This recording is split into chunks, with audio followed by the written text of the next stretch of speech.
one-point iteration method or successive approximation method.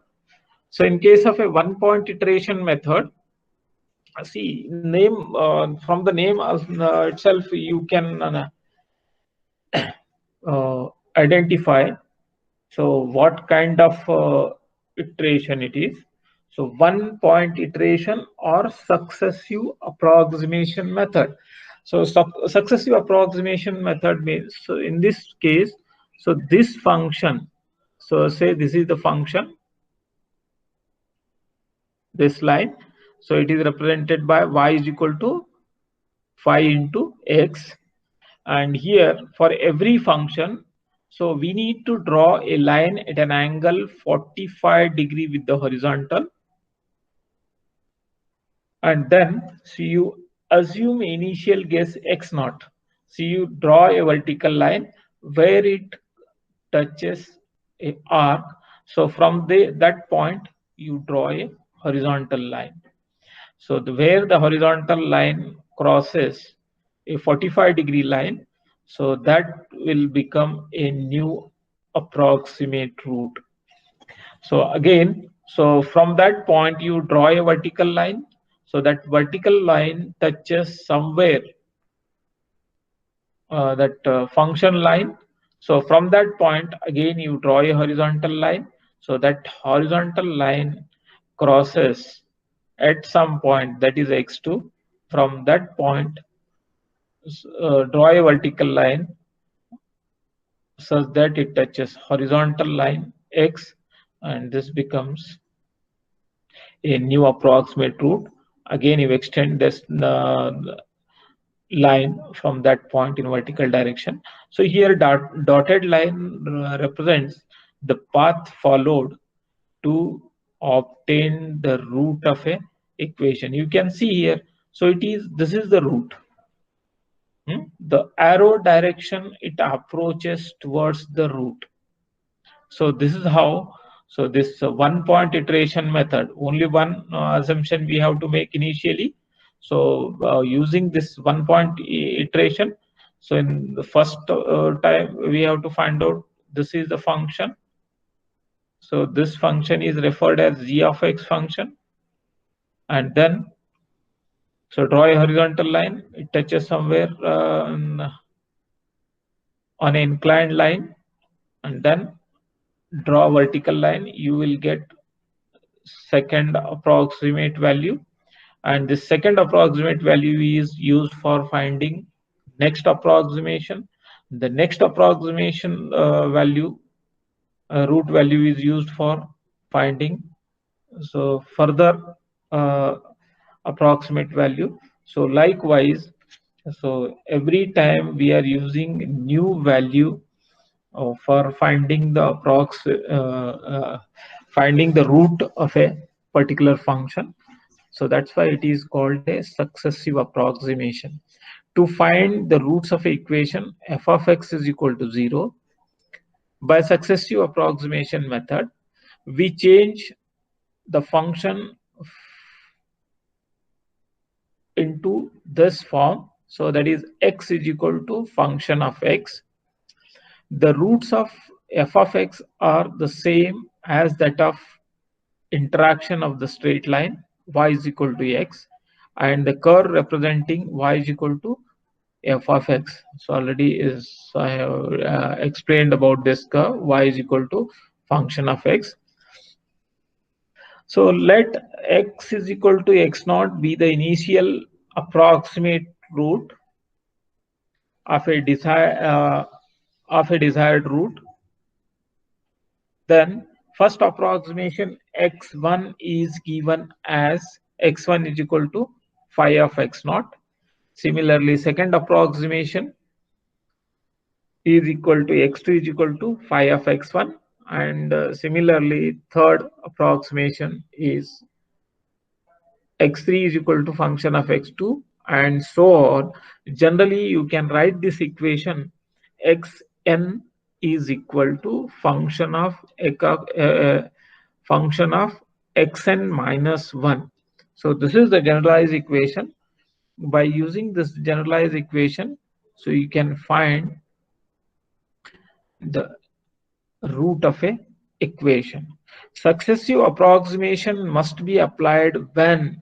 So this criteria you have to remember. So when root lies, so I will revise these three methods once again. So this root exists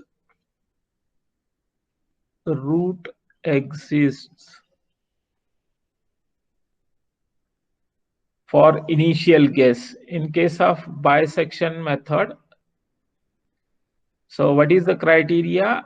F of xl is equal to f of xu. Here there are two initial guess required for bisection method. Two initial guess required, and if you are substituting initial guess a function of xl, so one should be positive and another should be negative, vice versa. So or this must be negative and this is positive, vice versa, out of these two. So then only root exists between these two initial guess. So this is the criteria for checking whether the solution converges towards the root or not. So in case of bisection method, the second method,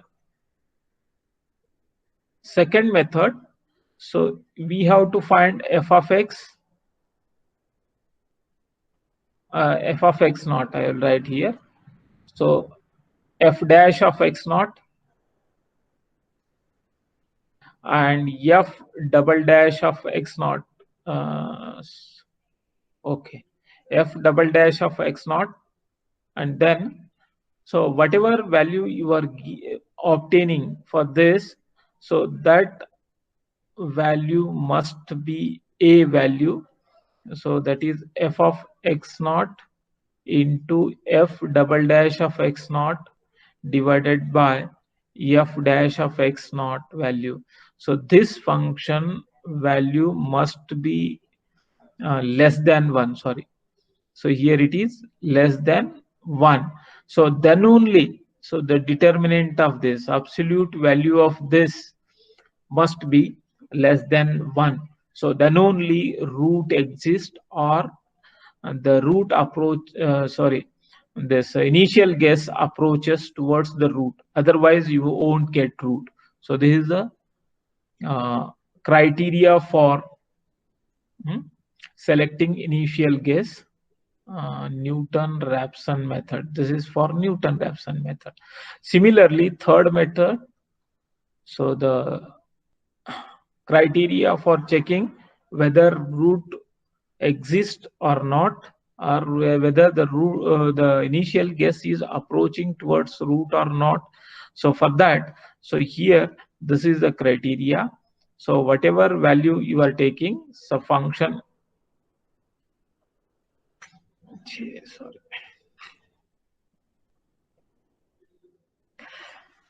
So in third case, already I have written two cases. Third case, so this x is equal to, we are writing here g of x function. Now we have to find derivative of this function d gx. So that is, we can write g dash of x function.